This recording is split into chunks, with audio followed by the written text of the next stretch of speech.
হরে কৃষ্ণা। সকলকে স্বাগত সকালের ভগবদ গীতার ক্লাসে। আশা করি সবাই ঠিক মতো ভক্তি করছেন। আগে আমরা ভগবানকে একবার আবাহন করে নেব। ভগবানের হরে কৃষ্ণা হরে কৃষ্ণা কৃষ্ণ কৃষ্ণ হরে হরে, হরে রাম রাম রাম হরে হরে। ওং নমো ভগবতে বাসুদেবায়। ওং নমো ভগবতে বাসুদেবায়। ওং নমো ভগবতে বাসুদেবায়। তো আমরা এবার আপনাদের সকলকে আমি মিউট করে দিচ্ছি। আমরা ভগবদ গীতার আমরা কতদূর পর্যন্ত পঠন করেছি? আমরা 2 নম্বর অধ্যায়ে এখন চলছি। 1 নম্বর অধ্যায় শেষ হয়ে গেছে। 2 নম্বর অধ্যায়েও প্রায় মেজর পোর্শন আমরা কভার করে ফেলেছি। আপনাদের কিন্তু বাড়িতে একবার কমপক্ষে হলেও পঠন করতে হবে। আর আমরা যেটা 1 নম্বর অধ্যায়ে যেটা দেখলাম, আমি প্রতিদিনই আপনাদের চেষ্টা করি যে একবার পুরনো জিনিসটা মাথার মধ্যে থেকে যেন না বেরিয়ে যায়, তাই একবার ঝালিয়ে দিতে। তো 1 নম্বর অধ্যায়ে আমরা যেটা দেখেছি যে অর্জুনের মন খারাপ, কারণ সে যুদ্ধ করতে চায় না। কেন যুদ্ধ করতে চায় না? এখন মনের দিক থেকে যে তার আত্মীয় স্বজনদেরকে হত্যা করে সে কোনো কিছু ভোগ করতে চায় না। তার মনের মধ্যে একটা প্রচন্ড ধরনের ব্যথা সৃষ্টি হয়েছে বা মনের মধ্যে কষ্ট সৃষ্টি হয়েছে, সেটা সে ভগবানের কাছে ব্যক্ত করে বলল সে আমি যুদ্ধ করতে চাই। কিন্তু ভগবান, আমরা ভগবত গীতা পঠন করছি, কি ভগবত গীতা হচ্ছে ভগবানের মুখ নিঃসৃত বাণী। এবার ভগবানের মুখ নিঃসৃত বাণী আমরা পঠন করব, কিন্তু এখনো পর্যন্ত 1 নম্বর অধ্যায়ে ভগবানের কোনো বাণী আমরা শুনতে পাইনি।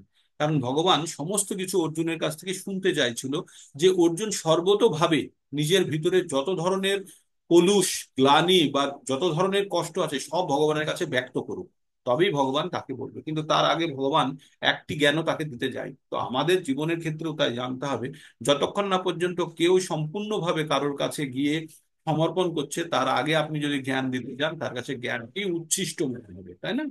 তো তাই আমাদের জানতে হবে যে আমরা যে কাউকে জ্ঞান দিতে যাব না প্রয়োজন বোধেই। তাই আমাদের 9 নম্বরের যে আমরা নাম অপরাধের 9 নম্বর যে পয়েন্টটা বলি, যে যার ইচ্ছে নেই বা অভক্তকে আমরা জোর করে ভগবত গীতার জ্ঞান আমরা প্রদান করব না, সেটা একটা অপরাধ। তার মানে যার ইচ্ছে নেই তাকে জোর করে শোনানো হবে না। তো যাদের ইচ্ছে আছে, ভগবানের যাদের উপরে কৃপা আছে, তাদেরই ইচ্ছা জন্মাবে আর তাদেরকেই শোনানো হবে। তো ভগবান এবার অর্জুনকে যখন বলবেন, তার আগে অর্জুন কি বললেন? অর্জুন বললেন যে এই যুদ্ধ করার থেকে ভিক্ষা করে খাওয়া ভালো। মানে অর্জুনের মনের অবস্থা ভাবুন, একজন সৈনিক, একজন যে ক্ষত্রিয়। ক্ষত্রিয় কথার অর্থ হচ্ছে ক্ষত্রিয়, খত ইতি ত্রায়তে, মানে যে ইনজুরি, যে ক্ষত থেকে রক্ষা করে। তার মানে তার জনগণের কোন রকম ক্ষতির থেকে যে রক্ষা করবে সে হচ্ছে ক্ষত্রিয়। এত বড় সে তার দায়িত্ব, আর সে সে নাকি যুদ্ধ করবো না বলে পিছিয়ে পড়েছে, আর সে পৃথিবীর সব থেকে বড় যোদ্ধা। তো এমত অবস্থায় ভগবান তাকে এবার জ্ঞান দিচ্ছে। ভগবান জ্ঞান দিতে গিয়ে অর্জুনকে তার নিজের পরিচয় জানানোর চেষ্টা করলো। অর্জুনের পরিচয় কি? অর্জুনের পরিচয় হচ্ছে অর্জুন একজন ক্ষত্রিয়। ক্ষত্রিয়র কাজ কি? আর ক্ষত্রিয়র ধর্ম বলার আগে বলছে অর্জুন একজন কে? অর্জুন একজন আত্মা। অর্জুনকে বললো, অর্জুন তুমি নিজেকে চেনো আগে, তুমি যে যে কথাগুলো বলছো তোমার দেহর পরিচয় থেকে বলছো, তোমার আত্মার পরিচয় থেকে বলো। তাই অর্জুনকে বিভিন্ন ভাবে বোঝানোর চেষ্টা করা হলো আত্মা কি। আত্মা, আত্মা সম্বন্ধে বলা হলো আত্মা আমাদের প্রত্যেকের ভিতরে আত্মা আছে আসলে। প্রকৃতপক্ষে আত্মাই আমি, আর এই শরীরটা আমার একটি বস্ত্রের ন্যায়। হ্যাঁ, তাই বলতে গিয়ে তিনি বললেন যে আত্মার সৃষ্টি হয় না, ধ্বংস হয় না। আত্মার সাইজ হচ্ছে কেশাগ্রের 10,000 ভাগের 1 ভাগের সমান। আর এই আত্মা কে অস্ত্র দ্বারা কাটা যায় না, আর এটাকে মাপা যায় না, এটাকে পোড়ানো যায় না, এটাকে জলে ভেজানো যায় না, আর আর কি করা যায় না, এটাকে বাতাস দ্বারা শুষ্ক করা যায় না। এ হচ্ছে আত্মার। তাই মানুষের দেহ নষ্ট হয়ে গেলেও আত্মা কখনো নষ্ট হয় না। না আত্মার সৃষ্টি হয়েছে, না আত্মা ধ্বংস হয়েছে। বারবার এই শরীর পরিত্যাগ করে। যেমন আমরা কাপড়, পুরনো কাপড় ছিঁড়ে গেলে ত্যাগ করে নতুন কাপড় গ্রহণ করি, তেমনি আত্মা পুরনো কাপড়, পুরনো কাপড় রূপী শরীরকে ত্যাগ করে আবার নতুন শরীর ধারণ। এই বলে তারপরে ভগবান চলে গেলেন অর্জুনকে এবার কর্ম সম্বন্ধে বোঝাতে, দায়িত্ব সম্বন্ধে। স্বধর্ম, স্ব মানে হচ্ছে নিজস্ব, আর ধর্ম মানে হচ্ছে প্রকৃতি। তো অর্জুনের স্বধর্ম কি? অর্জুন ক্ষত্রিয়, আর ক্ষত্রিয়র সব থেকে বড় উপলব্ধি কি? এই যে আজকে পাকিস্তানের সঙ্গে আমাদের যে টেনশন হচ্ছে, কোনো খুব ভালো সৈনিক পাইলট আর তাকে যদি বলো যে না তোমাকে উঠতে দেবো না, তুমি যুদ্ধ করতে পারবে না, তাহলে তার মন খারাপ হয়ে যাবে না? কিন্তু সে তো চায় যে সে যুদ্ধ করবে, এতদিন ধরে যে সে অভ্যাস করেছে, প্র্যাকটিস করেছে, সেটা সে এখন দেখাতে চায়, তাই না? তো তেমনি অর্জুন এতদিন ধরে যেটা শিক্ষা গ্রহণ করেছে, সেই শিক্ষাটা অর্জুন যদি দেখাতে না পারে, আর যদি দেখানো তার কর্তব্য, আর সেই কাজ যদি সে না করে, তো বাকি যোদ্ধারা তার অপকীর্তি সম্বন্ধে আলোচনা করবে। তাই অর্জুনের পক্ষে সেটা মোটেই সুখকর নয়। তাই ভগবান বললেন, অর্জুন তুমি নিজে ভাবো, জয় পরাজয়, লাভ ক্ষতি, দুঃখ সুখ সব পরিত্যাগ করে যুদ্ধ করার জন্য তুমি যুদ্ধ করো। আর যুদ্ধে জয় লাভ করলে তুমি রাজ্য ভোগ করবে, আর যদি তুমি যুদ্ধে যদি মৃত্যুবরণ করো তাহলে আমাকে লাভ করবে। এই বলে অর্জুনকে কর্ম সম্বন্ধে বুঝিয়ে দিল।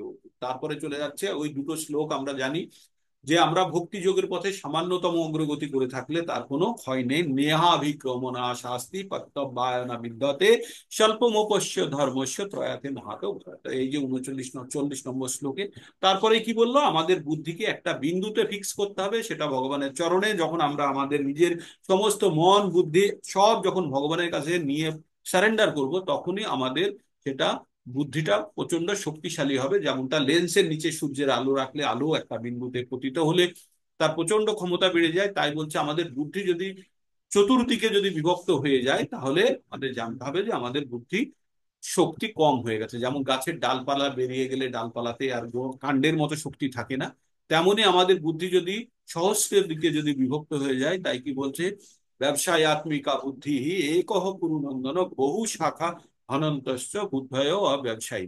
তো যাদের বুদ্ধি অনেক দিকে বিভক্ত হয়ে গেছে, এখানে বলতে চেয়েছে কি, আপনি যদি ভগবত ভক্তিতে যারা আছে তাদের বুদ্ধি যদি জড়জাগতিক কাজে যদি লিপ্ত হয়ে যায়, তাহলে কিন্তু ভগবত ভক্তির জন্য অংশটা অতি দুর্বল হয়ে যাবে।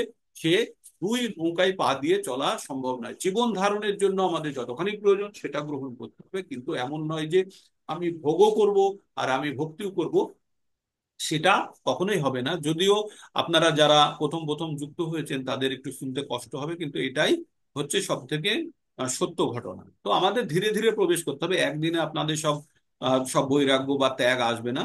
তার জন্য প্রথমে জ্ঞান, আর জ্ঞান দিয়ে নিজের সঙ্গে সংগ্রাম করতে হবে, প্রথমে নিজেকে আগে বোঝাতে হবে।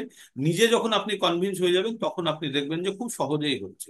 কিন্তু নিজে যদি কনভিন্স না হয়ে আর্টিফিশিয়ালি প্রথম প্রথম করতে হবে, কিন্তু তারপরে আপনি দেখবেন এটা অভ্যাসে পরিণত হয়ে গেছে এবং আপনারা প্রত্যেকে নিজে কনভিন্সড হয়ে গেছে। তো তারপরে ভগবান অর্জুনকে বলল যে বেদের বাক্য, এই যে বেদের বাক্যের কথাটা আমরা আবার 52 নম্বর শ্লোকেই পড়বো। বেদে বিভিন্ন কর্মকাণ্ডের কথা বলা আছে, আর সুন্দরভাবে সেটা সাজানো গোছানো আছে। তো বেদ আমরা সাধারণত ভাবি বেদ কি, বেদ মানে হচ্ছে জ্ঞান, আর জ্ঞান বেদের। আর এই জ্ঞান কিভাবে প্রবাহিত হতো, একজন থেকে আরেকজনকে শুনে শুনে বলা হতো, তাই এটাকে শ্রুতিও বলা হয়। তো এই বেদ, এই বেদের মধ্যে বিভিন্ন কর্মকাণ্ডের কথা লেখা আছে। হরে কৃষ্ণ।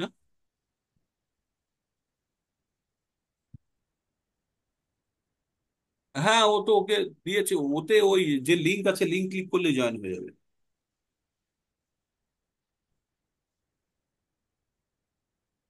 ওখানে নামটা লিখতে হবে, ওর নিজের নামটাই লিখতে হবে।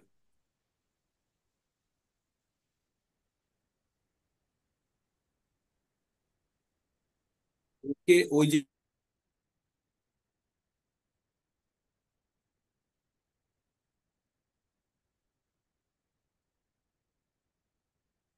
হরে কৃষ্ণ। তো আমাদের যে এই যে বেদে যে সমস্ত জিনিসগুলো লেখা আছে, সেগুলো হচ্ছে আমাদের এই জড়জাগতিক কর্মকাণ্ডের জন্য। তার পাশে কিছুটা জায়গাতে যেখানে আছে আমাদের ভগবানের কথা আছে। এবার সব শেষে আমরা তো মায়া দ্বারা আচ্ছন্ন, তাহলে আমরা সবসময়তেই আমরা কি চাই, আমাদের দুটো জিনিস আপনাদের বলেছিলাম, যে একটা হচ্ছে শ্রেয় আর একটা হচ্ছে প্রেয়। তো সব সময় আমরা চাই প্রেয়র জন্য কাজ করছে, মানে তাৎক্ষণিক সুখ, আর এই যে জড়জগতিক কর্মকাণ্ডের মধ্যে তাৎক্ষণিক সুখ পাওয়া যায়। কিন্তু যখনই আমরা কোনো আধ্যাত্মিক কাজ করতে যাব, তখন কিন্তু আমাদের প্রেয় হবে না, সেটা শ্রেয়র জন্যই হচ্ছে। তাই 7 নম্বর শ্লোকে অর্জুনকে এই কথাই, অর্জুন সেই কথাই জিজ্ঞেস করলো, যশ শ্রেয় সন্নিশ্চিতম। যশ শ্রেয় মানে যেটা সব থেকে শ্রেয়, সেটা সুনিশ্চিত ভাবে আমাকে বলুন। তাই ভগবান অর্জুনকে সেই কথাই বলেছেন, যে যে আমাদের আমাদের বেদের মধ্যে যে জিনিসগুলো আছে সেগুলো বেশিরভাগই কর্মকাণ্ডের জন্য, কিন্তু বেদ থেকে যদি একদম নির্যাস বার করা হয়, বেদকে যদি পুরো মিক্সিতে ঘুলিয়ে যদি একটা বিন্দু বার করা হয়, সেই বিন্দুটা কি হবে, সেটা হচ্ছে ভগবান। তো যতক্ষণ না পর্যন্ত কেউ বেদ থেকে ভগবান সম্বন্ধে জানতে পারছে, ততক্ষণ কিন্তু বেদের নির্যাস বেরোয়নি। তাই ভগবান 15 নম্বর অধ্যায়ের 15 নম্বর শ্লোকে সেই একই কথা বলেছে, বেদেশ্ব সর্বে অহমেব বেদ্য। মানে বেদ থেকে ঘেঁটে শুধু আমাকেই জানা যাবে, আর যদি কেউ না জানতে পারে, তাহলে তার বেদ পড়া বৃথা। ঠিক। তারপরে ভগবান এই বলতে বলতে এগিয়ে গেলেন, গিয়ে অর্জুনকে বললেন, অর্জুন, তোমার কাছে যে ছোট জলের পাত্র আছে, সেই পাত্রে যে জল দিয়ে তুমি যে কাজ করো, বড় তোমার কাছে যদি গঙ্গা থাকে, সেই গঙ্গার জল দিয়ে পাত্রের জলের কাজ অবশ্যই হয়ে যাবে। তার মানে আরো ছোট ভাবে আপনাদের বলতে চাই, আপনার কাছে যদি 2 টাকা থাকে, 2 টাকা থাকে, আর এই 2 টাকার কাজ করাতে চান আপনি, অনলি 2 রুপিস আপনার কাছে আছে, কিন্তু সেই 2 টাকার কাজ করানোর জন্য আপনার কাছে যে ধন আছে 2 টাকা, কিন্তু কেউ যদি আপনাকে 500 টাকা দিয়ে দেয়, সেই 500 টাকার মধ্যে 2 টাকা তো আছে, 2 টাকার কাজ তো হয়ে যাবে না। 5 টাকা, 500 টাকা যদি আপনার কাছে থাকে, 2 টাকার যে কাজটা করাতে চাইছিলেন অবশ্যই হয়ে যাবে, তার থেকে অনেক অনেক বেশি। তাই ভগবান বলছে, ভগবানকে যে জেনে গেছে, তার কাছে বেদের বাণীগুলো সব তুচ্ছ হয়ে যায়। তাই 52 নম্বর শ্লোকে এই একই জিনিসের জন্য চলে যাব। আমরা যে কর্মকাণ্ড করি এইগুলো দিয়ে আমাদের শুধু এই জড়জাগতিক কর্মকাণ্ডের জন্য, কিন্তু কেউ যদি ভগবানকে জেনে আধ্যাত্মিক উপায়ে যদি ভগবানকে জেনে ফেলেছে, ভগবান শেষে একটা কথা বলে দিয়েছে 4 নম্বরের অধ্যায়ের 9 নম্বর শ্লোকে, আপনাদের প্রতিদিনই বলি, জন্ম কর্ম চমে দিব্যম এবং যো ব্যক্তি তত্ত্বতঃ তত্তা দেহং পুনর্জন্ম নৈতি মামেতি স অর্জুন। হে অর্জুন, যে আমার জন্ম এবং কর্ম সম্বন্ধে যে জেনে গেছে, তাকে একবার জন্মগ্রহণ, মৃত্যুর পরে তাকে আর জন্মগ্রহণ করতে হয় না। তার মানে আমরা বেদে যে কর্মকাণ্ডগুলো করি, সেই কর্মকাণ্ডের জন্য আমরা কিছু পাওয়ার জন্য করি, আর সেটা পেয়ে গেলে সেটা কিছুদিন চলবে, তারপরে আবার আমাদেরকে পুনর্জন্ম নিতে হবে, আবার আসতে হবে। তার মানে পুনরপি জননম পুনরপি মরণম জননী জঠরে পুনরপি শয়নম, বারবার জন্মগ্রহণ করো, মৃত্যুবরণ করো, বেদের কর্মকাণ্ড করো, কিছু পাও, সুখ ভোগ করো, আবার মৃত্যুবরণ করো। কিন্তু ভগবান বলছে, যদি একবার কেউ এই বেদের নির্যাস থেকে যদি আসল সত্যটা জেনে যায়, আসল সত্যটা কি, যে ভগবানকে জানা, যদি ভগবানের জন্ম কর্ম দিব্য সবকিছু, এই জ্ঞান যে একবার অর্জন করে গেছে, তাকে আর এই চক্করে পড়তে হবে না। না তাকে বেদের কর্মকাণ্ড করতে হবে, না তাকে যজ্ঞ করতে হবে, আর কোনো কিছুর প্রয়োজন নেই। কারণ আপনার কাছে 500 টাকার নোট এসে যাওয়া মানেই তার মধ্যে 2 টাকা অলরেডি লুকিয়ে আছে, তাই না? তো এইভাবে যখন আমরা এই জ্ঞান যখন আমরা অর্জন করতে পারবো, এটা হচ্ছে অবিকৃত জ্ঞান, মানে এর মধ্যে কোনো বিকৃতি নেই। এটা যেমন ভাবে ভগবান অর্জুনকে দিয়েছেন, তেমন ভাবে আমাদের পরম আচার্যরা সেইভাবেই আমাদের কাছে প্রবাহিত করেছে। আর আমরা আমরা তো পিওনের থেকেও খারাপ, মানে যেভাবে পারি চিঠিটা কোনোভাবে আপনাদের হাতে পৌঁছে দেওয়া, খুলে, হয়তো কোনো কোনো ক্ষেত্রে আপনি খুলে পড়তে পারছেন না, হয়তো আমরা পড়ছি, এইটুকুই আমাদের দায়িত্ব। তো আমাদের প্রত্যেককে ভাবতে হবে যে এই যে পরম জ্ঞান, ভগবদ গীতার জ্ঞান হচ্ছে বেদের ঊর্ধ্বে, মানে পঞ্চম বেদ বলা হয় মহাভারতকে, আর মহাভারতের নির্যাস হচ্ছে ভগবদ গীতা, এটাকে গীত উপনিষদও বলা হয়। তো সব কিছু গুছিয়ে যদি একটা বড় লোহাকে স্তূপ বানাতে বানাতে বানাতে বানাতে যদি একটা বিন্দুতে সূচের ডগার মতো বানায়, সেই সূচের ডগাটা হচ্ছে ভগবদ গীতা। তাহলে আপনারা বুঝে নিন যে এই যদি ভগবদ গীতার বাণী যদি আপনারা শ্রবণ করে জীবনে যদি নামাতে পারেন, আপনারা বড় বড় অশ্বমেধ যোগের থেকেও বড় বড় যজ্ঞ করে ফেলছেন, তাই না? আর আপনারা একটা জানবেন, যারা আধ্যাত্মিক পথে যারা অগ্রগতি করেছে, তারা তারা তাদের আগে পিছে যত জনম আছে সকলকেই উদ্ধার করে যায়। তাই পিতৃ তর্পণ বা পিণ্ডদান বা যত কিছু আমরা কর্মকাণ্ড করি, এই কর্মকাণ্ডগুলো আমরা সমাজে থাকার জন্য করি, কিন্তু প্রকৃতপক্ষে যদি কেউ যদি ভক্তি করে ফেলে, তাহলে অটোমেটিক্যালি সেই 500 টাকার নোটের মধ্যে 2 টাকা লুকিয়েই আছে। ঠিক। সেই জন্য আপনার আগে পিছে যত মানে বংশজ আছে, প্রত্যেকে এর দ্বারা উপকৃত হবে। তাই একজন আমাদের মহারাজ গৌরাঙ্গ দাস প্রভু, উনি আইআইটি স্টুডেন্ট, তো উনি যখন উনি সন্ন্যাস গ্রহণ করেন বা আশ্রমে, ব্রহ্মচারী আশ্রমে চলে যান, তখন বাড়ির থেকে খুব রেজিস্ট্যান্স দিয়েছিল, বাড়ির থেকে খুব ঝামেলা করেছিল। তো বাড়ির সকলকে ডেকে একটা আহ হলে একটা সেমিনার বলেছিল যে ভগবত ভক্তি করলে কি হয়। তো সব শেষে যখন বলেছিল যে যখন কেউ বাড়িতে একজন কেউ যদি ভগবান ভক্ত যদি তৈরি হয়ে যায়, তার আগে পিছের মানে 10 জনম 10 জনম করে টোটাল 21 জনম পর্যন্ত উদ্ধার হয়ে যায় আগে পিছন মিলিয়ে। তো তখন ওর একটি কাকাতো ভাই, সে বলছে হ্যাঁ হ্যাঁ, তুই ভক্তি কর, তুই ভক্তি কর, আমরা আমাদের জীবন যাপন করি। তার মানে বলছে যে সবাই উপকৃত হবে। তো প্রভুজি এটা বারবার বলেন, সেই জন্য আমরা আপনাদেরকে বললাম। তো তার মানে আমরা ভগবত ভক্তি যেটা আমরা করছি, সেটা একদম চরম লেভেলের কাজ করছে। চরম লেভেলের মানে আপনারা হয়তো সহজেই পেয়ে যাচ্ছেন বলে হয়তো এর মূল্যটা সেই মতো বিচার করতে পারছেন না। আপনারা জানবেন যে এই অবস্থায় আসতে গেলে আপনারা 1000 বার জন্মগ্রহণ করেছেন অ্যাজ এ জ্ঞানী। মানে এই কথা কি আপনারা পারলে লিখে নিন। যখন কোনো ব্যক্তি লক্ষ লক্ষ বার জ্ঞানী ব্যক্তি হিসাবে জন্মগ্রহণ করে, তারপরে এসে ভক্তি মার্গে পড়ে। তাই ভগবান 7 নম্বর অধ্যায়ের 19 নম্বর শ্লোকে বলেছেন, বহু নাম জন্ম নামান্তে জ্ঞানবান মান প্রপদ্যতে। মানে বহু জন্মের পর জ্ঞানী ব্যক্তিরা কি জানতে পারে, কি জানতে পারে? বাসুদেব সার্বমিতির সা মাহাত্ম সুদুর্লভা। বাসুদেব মানে ভগবান কৃষ্ণ সবকিছুর মূল, সবকিছুর উৎস। আর সেটা যখনই কেউ জেনে গেল, সেটা এইরকম মহান আত্মা, মহাত্মা, সুদুর্লভ। দুর্লভ মানে যেটা পাওয়া যায় না, সুদুর্লভ মানে হচ্ছে অতি দুর্লভ। আপনারা আজকে এই যে 25 জন আমরা বা 30 জন আমরা যে এই যে জুম মন্দিরে যে আমরা কানেক্টেড হয়ে আছি, আপনাদেরকে শুধু একটা জিনিস জানতে হবে, আপনারা অত্যন্ত অত্যন্ত অত্যন্ত ভাগ্যশালী ব্যক্তি, যে হাজার হাজার লক্ষ লক্ষ ব্যক্তির মধ্যে আপনারা আজকে ভগবানের কথা শোনার জন্য আগ্রহ প্রকাশ করেছেন এবং চেষ্টা করছেন। এটা অত্যন্ত দুর্লভ। আপনি একদম, কারণ ওই আমরা সব সময় ভাবি না যে জল আর ইঞ্জেকশনকে এক ভেবে ফেলি, তাই না? একটা সিরিঞ্জের মধ্যে জল ঢোকানো থাকে, আর যদি জলের মতো ইঞ্জেকশন ঢোকানো থাকে, যদি রং না থাকে, তাহলে আমরা একই ভাবি। তাই আমরা কোনো জিনিস সহজে পেয়ে গেলে সব জিনিসকে জলের মতোই মনে হয়। তাই ভগবত ভক্তি হয়তো আপনাদের কাছে খুব সহজে এসে গেছে। তার কারণ হচ্ছে কি বলুন তো, হয়তো বহু জন্ম ধরে আপনারা এই সংগ্রাম করেছেন, আর তার ফল হিসাবে আপনাদের কাছে এই সহজে পৌঁছে যাচ্ছে। তো এটাকে একদম সহজভাবে ভাববেন না যে এটা একদম মানে ফেলনা জিনিস বা অতি তুচ্ছ জিনিস নয়। এটাকে ভাববেন অতি মূল্যবান জিনিস, আর আপনার কাছে এসে পৌঁছে গেছে, তার জন্য আপনাদেরকে প্রচন্ড ভাগ্যবান ভাব। তো এইভাবে ভগবান আগে নিয়ে যেতে যেতে ভগবান এক জায়গাতে একটা কথা বলেছে, যারা বিবেক বর্জিত লোক, এই যে বেদের কথা বলতে গিয়ে 52 নম্বরে আমরা অলরেডি পৌঁছেই গেছি, শ্লোকটা পাঠন করিনি তাই। যারা বিবেক বর্জিত লোক, যাদের বুদ্ধি কম কম্পারেটিভলি, তারা কি ভাবে?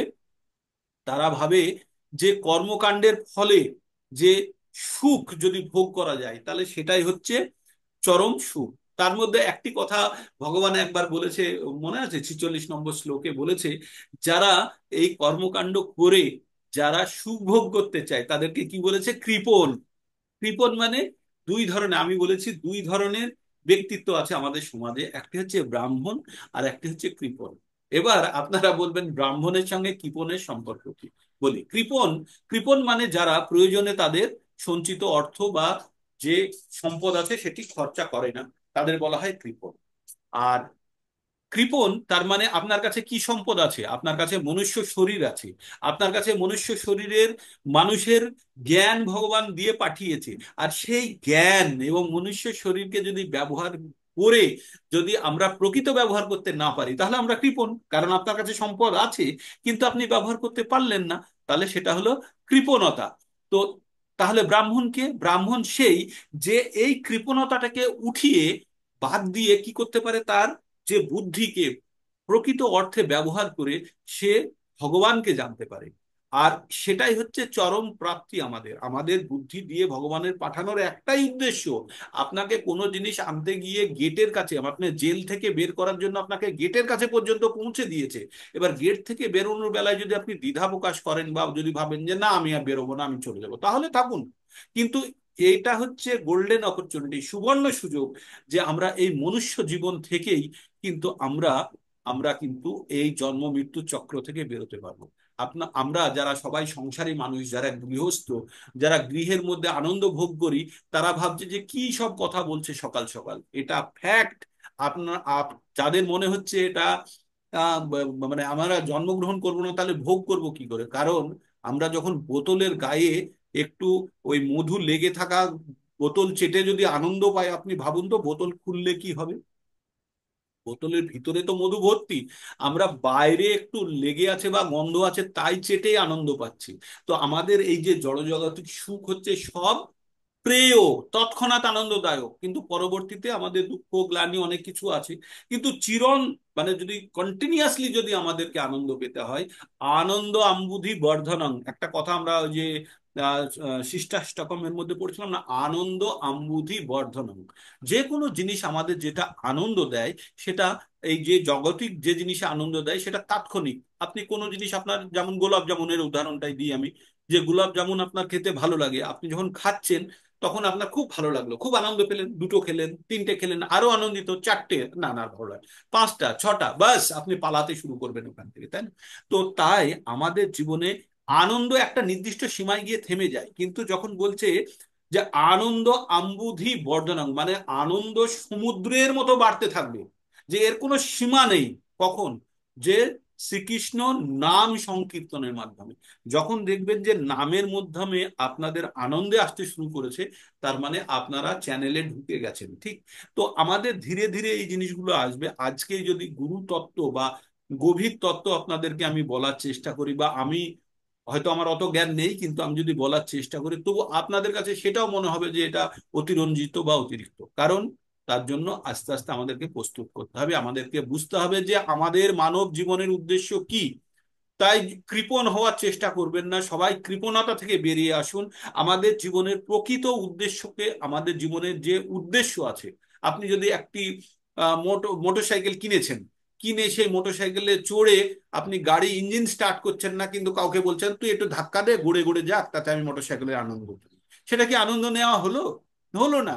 তার মানে মোটর সাইকেলের মধ্যে তেল দিয়ে ইঞ্জিন স্টার্ট করে যতক্ষণ না গাড়ি ছোটাচ্ছেন ততক্ষণ পর্যন্ত মোটরসাইকেলের, কিন্তু কাউকে যদি বলেন যে তুই ধাক্কা মার, এই গড়ে গড়ে যাচ্ছে, তাতে আমি আনন্দ পাচ্ছি, তো আমাদের ভৌতিক জীবনে সেই আনন্দ নিয়ে আমরা ব্যস্ত হয়ে আছি।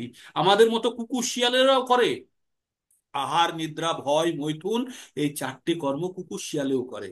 আহার নিদ্রা ভয় মৈথুনং চ সামান্যমেদাত পশুভির নরানাম, ধর্ম হি তেষাং অধিকো বিশেষ, ধর্মে নহি না পশুভি সমানা। কি বলছে? আহার নিদ্রা ভয় মৈথুন, এই চারটি কর্ম কারা করে? মানুষেও করে, পশুরাও করে। তো এই অর্থে পশু আর মানুষ হচ্ছে সমান, কিন্তু এই মানুষ আর পশুর মধ্যে একটি পার্থক্য আছে, সেটা হচ্ছে ধর্ম। আর ধর্ম কি মানুষের? মানুষের ধর্ম হচ্ছে, মানুষের দুটো, একটা হচ্ছে স্বধর্ম আর একটা হচ্ছে নিত্য ধর্ম। স্বধর্ম মানে হচ্ছে আমরা যে যে বর্ণ আর আশ্রমে থেকে যে কর্মগুলো করছি সেটা হচ্ছে স্বধর্ম। আর নিত্য ধর্ম হচ্ছে কি? আমাদের পরিচয় কি? আমরা হচ্ছে আত্মা, আর আত্মা ভগবানের অংশ। আর আত্মার ধর্ম কি? জীবের এই স্বরূপ হয় কৃষ্ণের নিত্য দাস। আমরা ইটার্নাল, আমরা যে ভগবানের নিত্য দাস, এই কথাটা আমরা ভুলে গিয়ে আমরা ইন্দ্রিয় দাস হয়ে গেছি, গোদাস হয়ে গেছি।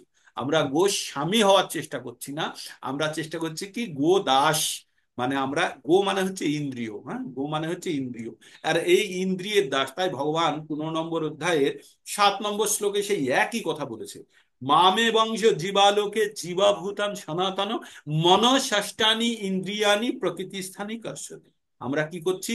এই মন আর বাকি পাঁচটি ইন্দ্রিয়কে তৃপ্ত করার জন্য সকাল থেকে সন্ধ্যাবেলা পর্যন্ত আমরা শুধু প্রকৃতিতে পরিশ্রম করছি। এটাই হচ্ছে আমাদের আমাদের চরম প্রাপ্তি হিসাবে আমরা ভাবছি, কারণ আমরা গোদাস। কিন্তু যখন গোস্বামী, মানে আমাদের ইন্দ্রিয়ের প্রতি যখন আমরা কন্ট্রোল নিয়ে নেব, ইন্দ্রিয়ের প্রতি যখন আমাদের সম্পূর্ণ মানে চলে আসবে, নিয়ন্ত্রণ চলে আসবে, তখন আমরা তাকে কি বলি? আমরা আমরা বলি গোস্বামী। সেই জন্য বলি না আমাদের গুরু মহারাজদেরকে স্বামী, মানে যে সব ওইগুলোকে যে সম্বরণ করে নিয়েছে, যে আমরা গোস্বামী যাদেরকে বলি, যে একটা আমাদের এখানে টাইটেল হয় না বাংলায় গোস্বামী, তাদের, তার মানে গোস্বামী তাদের হওয়া বলা উচিত যারা তাদের ইন্দ্রিয়কে সম্পূর্ণভাবে কন্ট্রোল করেছে, সেই হবে গোস্বামী বা গোস্বামী। যাই হোক, পরবর্তীতে এটা পরিবর্তিত হয়ে, বিকৃত হয়ে আলাদা রূপ নিয়েছে। তো আমাদের জানতে হবে যে আমাদের জীবনের উদ্দেশ্য। তাই কর্ম, এখানে আমরা কর্মকাণ্ডের মধ্যে থেকে আস্তে আস্তে শিফট করছি। তো তাই ভগবান বলেছে কৃপণতা থেকে বেরিয়ে আসুন, এসে আমাদের কি করতে হবে? আমাদের একটু বুদ্ধির যোগের কাজ করতে হবে। বুদ্ধিযোগ মানে ভক্তিযোগ। যে আপনারা জানবেন যে কর্মযোগ সবকিছু আপনারা সব পার করে এসেছেন, এসে আপনারা জ্ঞান কিছুটা নিয়ে, আপনাদের যে জ্ঞান অলরেডি আপনাদের ভিতরে আছে, আমি আপনাদের জ্ঞান দিচ্ছি না, আমি কি করছি, আপনাদের ভিতরে যে জ্ঞানটি আছে সেটাকে তাজা করার চেষ্টা করছি। আমাদের প্রত্যেকের ভিতরেই জ্ঞান আছে, সেই জ্ঞানটিকে শুধু একটু তাজা করতে হবে। তো সেটার কাজটা আমি করছি খোঁচা খোঁচা মেরে। যদি আপনাদের জ্ঞানটা তাজা হয়ে যায় তাহলে আপনাদের আর কষ্টের কারণ থাকবে না। তখন আমরা কিন্তু সম্পূর্ণরূপে নিজেকে ভক্তিযোগের আশ্রয়ের জন্য নিয়ে যেতে পারবো। এটাই হচ্ছে যে ভগবদ গীতা পঠনের একমাত্র উদ্দেশ্য, যে ভক্তদেরকে বলা যে তার জীবনের উদ্দেশ্য কি। এটা হচ্ছে ম্যানুয়াল, যে এই ম্যানুয়াল পড়লে মানুষ যখন জেনে যাবে যে আমি কে, আমি কি জন্য এসেছি, আমার কি করা উচিত, তখন হিন্দু, মুসলমান, খ্রিস্টান, জৈন, রাস্তাতে জল হচ্ছে, বৃষ্টি হচ্ছে, পেট্রোলের দাম বেড়েছে, এগুলো সব আপনার কাছে তুচ্ছ মনে হবে। তুচ্ছ মনে হবে, এগুলোকে মনে হবে এগুলো কোনো প্রবলেমই নয়। আমাদের আসল প্রবলেম, আমরা পেঁয়াজ, পেট্রোল তেলের বা আলুর দাম বাড়া নয়, আমাদের আসল প্রবলেম হচ্ছে জন্ম, মৃত্যু, জরা, ব্যাধি, আদি আত্মিক, আদি ভৌতিক, আর আদি দৈবিক। এই 7টি প্রবলেমের থেকে আমাদেরকে নিস্তার পেতে হবে। ওটাই হচ্ছে আমাদের জীবনের লক্ষ্য। তো আপনি কাউকে যদি খাবার দিন, 7 ঘন্টা 8 ঘন্টা চলে, তাই না, তার খাবারটা চলে, তারপর আবার খাবার চাইবে, চাই তো, চাইবে। একটা কাপড় জামা কিনে দিলে 3 মাস 4 মাস 1 বছর চলবে, তারপরে আবার তাকে পাল্টাতে হবে।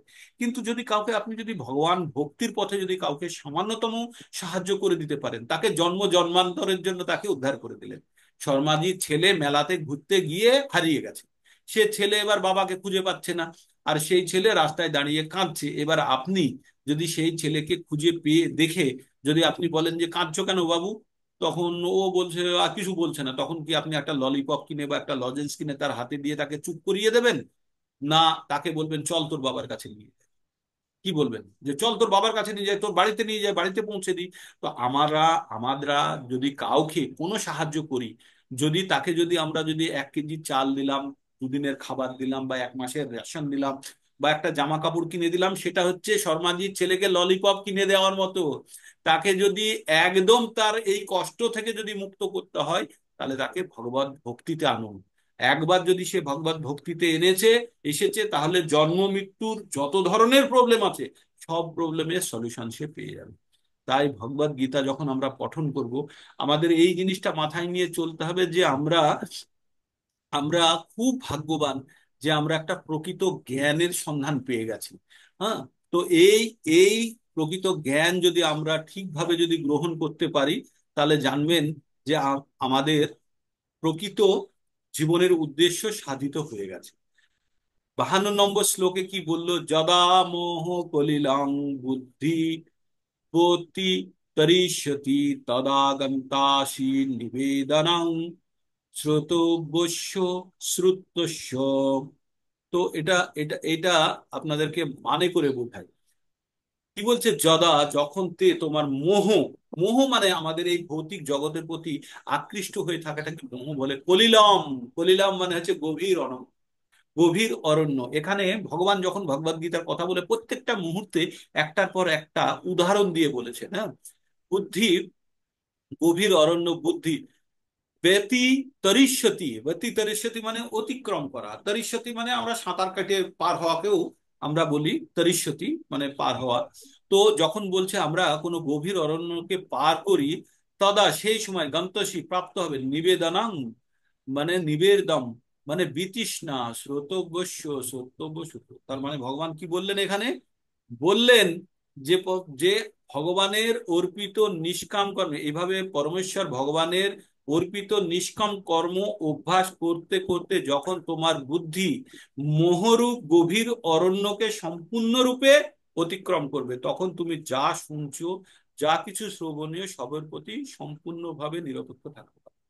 এখানে খুব গভীর তত্ত্বের কথা বলেছে। প্রথমে আপনাদের একটু খটোমটো লাগবে, আমাদের এই যে জড় জগৎ, যে জড় সংসার আছে, এটাকে বলছে গভীর অরণ্য।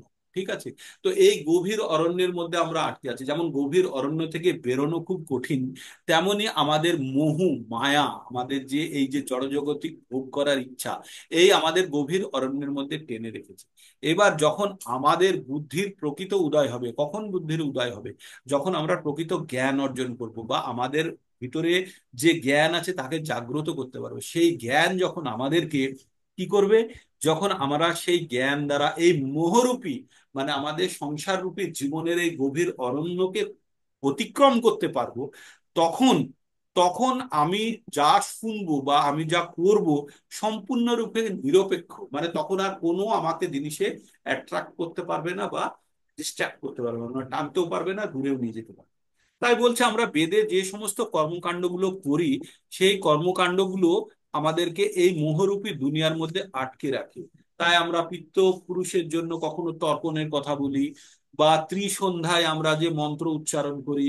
কিন্তু কৃষ্ণগত প্রাণ যদি কারো হয়ে যায়, ভক্তি যোগে যদি কেউ যদি একদম সম্পূর্ণরূপে লীন হয়ে যায়, তার কাছে এগুলো সব 2 টাকার মতো, তার সামনে 500 টাকার সামনে। তাই বলছে কৃষ্ণগত প্রাণ যদি কারো হয়ে যায়, আর সে যদি সম্পূর্ণরূপে নিজেকে যদি নিযুক্ত করে ফেলতে পারে, তার তার কাছে এই সব ক্রিয়া কর্মগুলো অতি তুচ্ছ হয়ে যায়। তাই ভগবানের কাছে একবার মানে প্রার্থনা করেও বলেছেন যে আমি এইগুলো করার সময় পাচ্ছি না, তাই ভগবান তুমি তাতে কি আমি কি আমার অক্ষমতা, আমাকে ক্ষমা করো, যে আমি যদুকুল শ্রেষ্ঠ কৃষ্ণকে স্মরণ করতে পারি। আহ মানে ভগবানকে স্মরণ করতে পেরে আমি যদি সবকিছু ভুলে যেতে পারি, তাহলেও জানবেন যে জীবনের মানে আমাদের প্রকৃত উদ্দেশ্য সার্থক হয়ে গেছে। তারপরে 53 নম্বর শ্লোকে বলছি, শ্রুতিবি প্রতিপন্না তে যদা স্থস্যতি নিশ্চলা সমাধাবো অচলা বুদ্ধিস্তদা যোগম বাপসসি। অর্থাৎ কি বললো ভগবান এবার?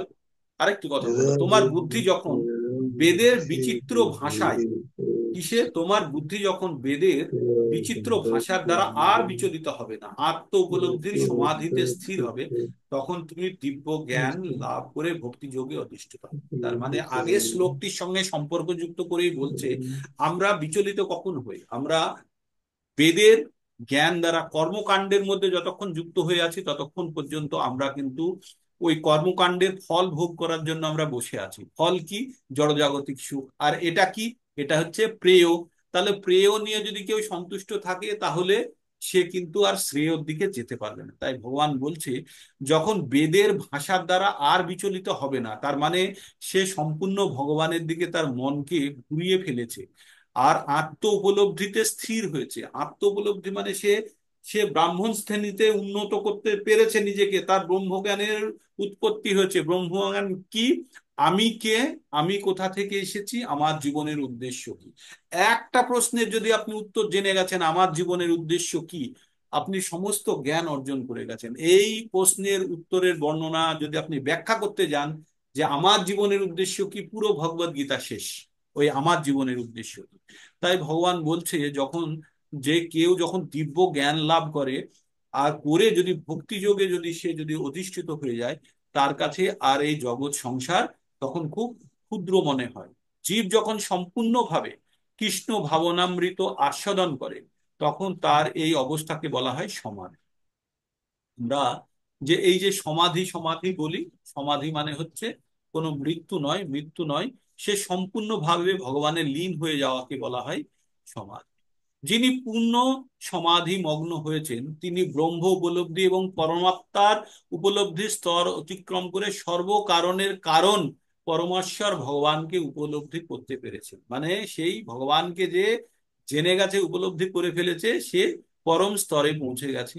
আধ্যাত্ম জ্ঞানের চরম পূর্ণতা হচ্ছে ভগবানের সঙ্গে জীবের নিত্য দাসত্বের উপলব্ধি করা। আমরা কি বললাম কিছুক্ষণ আগে? শ্রেয় আর প্রেয়। শ্রেয় মানে হচ্ছে জাগতিক সুখ ভোগ করা, আর প্রেয় মানে হচ্ছে আধ্যাত্মিক সুখের মাধ্যমে ভগবানের সঙ্গে সম্পর্ক জানতে পারা।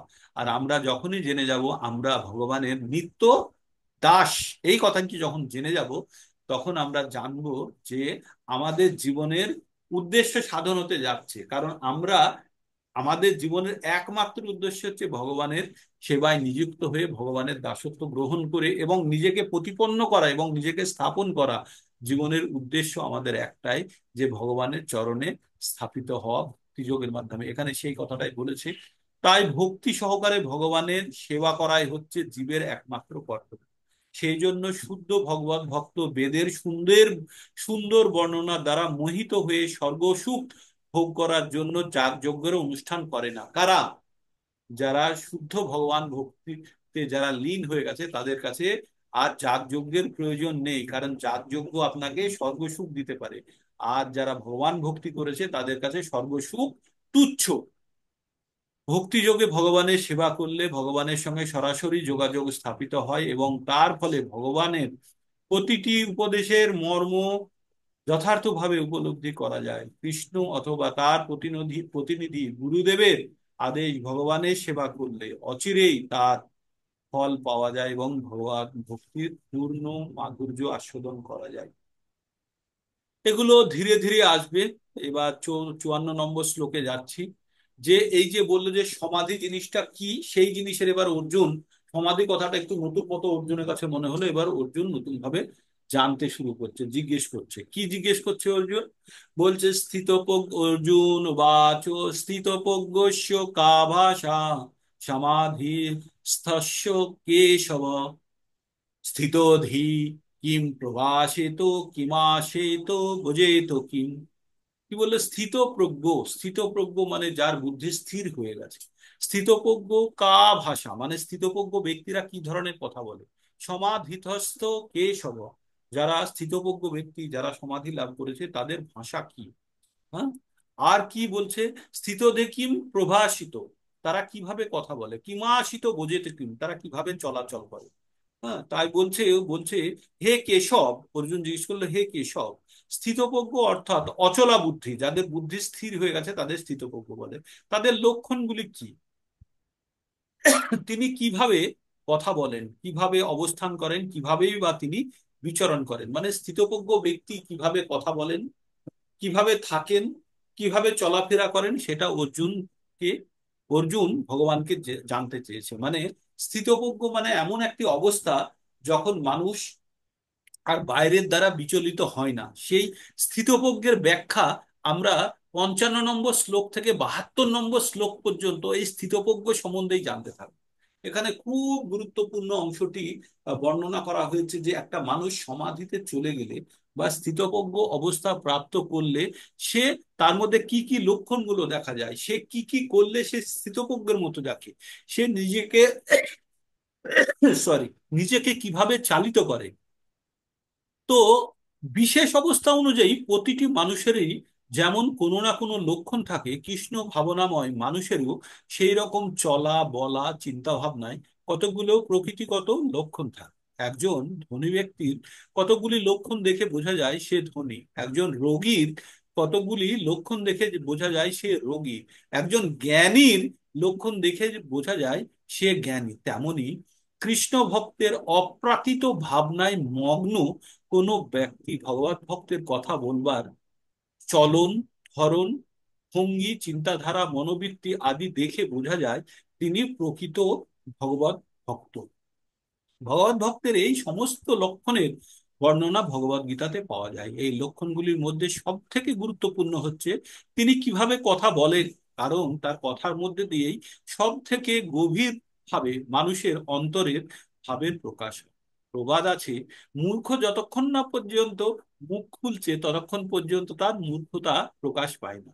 বিশেষ করে ভালো পোশাকে সুসজ্জিত মূর্খ যতক্ষণ তার মুখ না খুলছে তাকে চেনার উপায় নেই, কিন্তু যখনই সে মুখ খোলে তখনই তার পরিচয় পাওয়া যায়। কৃষ্ণ ভাবনাময় মানুষের প্রাথমিক লক্ষণ হচ্ছে তিনি কৃষ্ণ অথবা কৃষ্ণ সম্বন্ধীয় বিষয় ছাড়া আর কোনো বিষয়েই কথা বলেন না। অন্যান্য লক্ষণ তখন তার স্বাভাবিকভাবে তার মধ্যে প্রকাশিত হয় এবং তা পরবর্তীতে বর্ণনা করা হচ্ছে। তো তাহলে একজন মূর্খকে চেনা যায় কখন? মূর্খ যখন কথা বলে ফেলে তখনই কিন্তু মূর্খের প্রকাশ হয়ে যায়। কিন্তু মূর্খ যদি ভালো জামা কাপড় পরে থাকলে, ভালো সকলের মধ্যে মিশে থাকলে কিন্তু আমরা মূর্খকে চিনতে পারবো। কিন্তু মূর্খ যখনই তার মুখ খুলে ফেলবে তখনই সে যে পোশাকই পরে থাক আর যে অবস্থাতেই থাক মূর্খের কিন্তু প্রকাশ হয়ে যাবে। তাই বলছে কৃষ্ণ ভাবনাময় ব্যক্তি যখন তার ভিতরে ভক্তি তার লুকিয়ে আছে, সে যখন কথা বলে সে ভগবানের কথা ছাড়া অন্য কোনো কথা বলে না। তার কথা তাই ভগবান 10 নম্বর অধ্যায়ের 8 নম্বর একটি শ্লোকে ভগবান 10 নম্বর অধ্যায়ের 9 নম্বর শ্লোকে ভগবান এই কথাটি বলেছেন, মচ্চিত্তা মদ গত প্রাণা বোধায়ন্ত পরস্পরম কথায়ন্তশ্চ মাং নিত্যম তুষ্যন্তি চ রমম। বলছে যে যখন একজন কৃষ্ণ ভক্ত আর একজনের সঙ্গে দেখা হয়, কথা হয়, তখন কি কথা বলে? তখন তারা ভগবানের কথা ছাড়া আর অন্য কোনো কথা সে বলে না। তার কাছে একটাই, কাছে এক আলোচনার বিষয় কি? ভগবানের কথা। আর সেটা করে সে কি করে? সে তুষ্যন্তি, সে ভীষণ তুষ্ট হয় এবং রোমাঞ্চিত হয়। তো তার মানে আমরা যখন কারোর সঙ্গে কোনো বিষয়ে আলোচনা করি, বিষয়টি ভালো লাগলে তবেই তো আলোচনা করব, তাই না?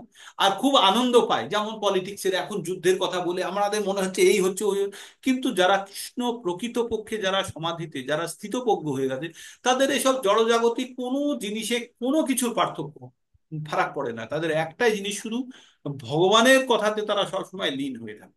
তো এটা একটা স্থিতপ্রজ্ঞ ব্যক্তির একটা বৈশিষ্ট্য। তো আমরা অনেকগুলো বৈশিষ্ট্য পঠন করব এরপর থেকে স্থিতপ্রজ্ঞ সম্বন্ধে, হ্যাঁ, যে সে কিভাবে চলে, সে কিভাবে নিজেকে সম্বরণ করে, তার প্রকৃতি গুণগুলো কি কি, সবগুলো আমরা জানতে থাকবো।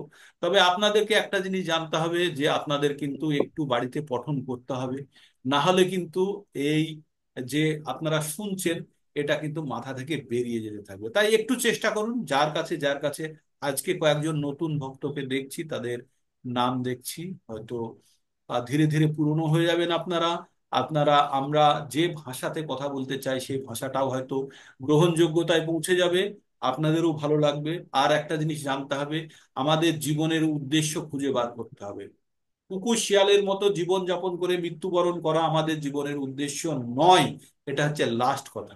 এটাই আপনারা সবসময় মাথায় রাখবেন, যে কুকুর শিয়াল বিড়ালের থেকে আমাদের মধ্যে পার্থক্য একটাই, সেটা হচ্ছে আমাদের বুদ্ধি আছে। আর বুদ্ধির প্রকৃত ব্যবহার যারা করে তারা হচ্ছে ব্রাহ্মণ, যারা করতে পারে না তারা হচ্ছে কৃপণ। তাই কৃপণতার জীবন যাপন না করে ব্রাহ্মণ শ্রেণীতে উন্নীত হওয়ার জন্য আমাদের কি করতে হবে? আমাদের বুদ্ধির, আমাদের জ্ঞানের উপয়োগ করতে হবে, সদুপয়োগ করতে হবে। তো এই বলে আজকে শেষ করব। ক্যামেরা অন করে নিন, কারা কারা আছেন দেখি। সকলের মুখমণ্ডলের একটা স্ন্যাপ থাকুক, সকালের রেকর্ডিং। আর কালকের রেকর্ডিংটা আমি দিতে পারিনি, আপনাদের একটা অন্য রেকর্ডিং দিয়েছিলাম, আজকে রেকর্ডিংটা করি। আচ্ছা। তো সেই রেকর্ডিংটা আপনাদেরকে কালকে ডাইরেক্ট গ্রুপে দিয়েছিলাম, সেটা শুনতে পারেন। আর আজকে কালকে ভয়েস খোলা যায়নি প্রভু। খুলতে পারেননি ফরম্যাটটা? না, হচ্ছে না।